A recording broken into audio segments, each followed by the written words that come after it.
We brought you a story a couple weeks ago that tattoo shops and body piercing places are now allowed in York County. But that's not all. Want your breakfast omelet a bit fresher? Now in York County, you can finally count your chickens. We'll get to the do's and don'ts in just a second. All right, girls, step back. No. Kevin Willis built a chicken coop in his backyard outside Rock Hill 7 years ago, having no idea they weren't allowed. Last summer, a neighbor complained and code enforcement showed up.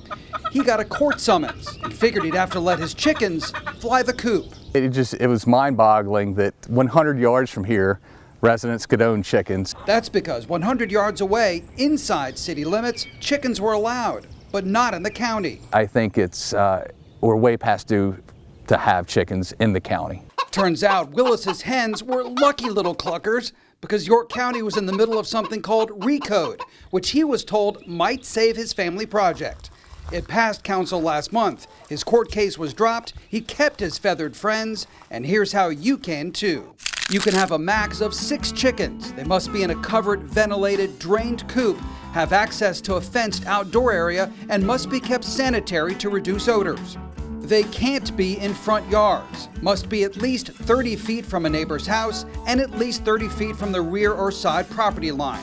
And sorry, roosters, you're not allowed, except in the Lake Wiley Overlay District.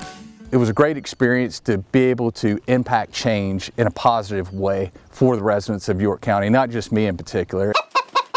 Willis wanted to teach his kids about nutrition and where food comes from. So 10-year-old Blake gets to take care of the hens sometimes. I think it's worth getting chickens because if you get a chicken, you don't really have to go to the store and get eggs or anything.